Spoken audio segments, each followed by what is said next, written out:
Students, how to factorize this quadratic equation we'll observe in this video.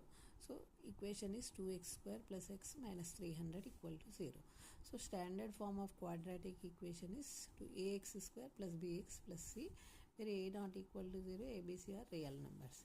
Here we should multiply a into c, that is 2x, 2 you can take coefficient directly, 2 into minus 300 minus 600.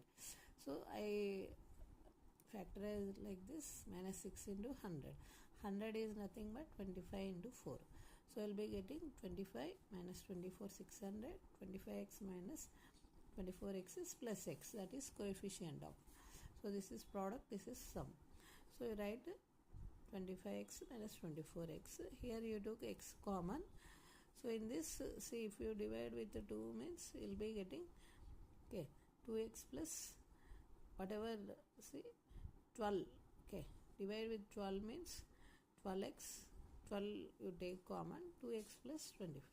So x minus 12, 2x plus 25 equal to 0. So x equal to 12 or x equal to minus 12.5. So I hope you understand this question clearly. So thank you for watching.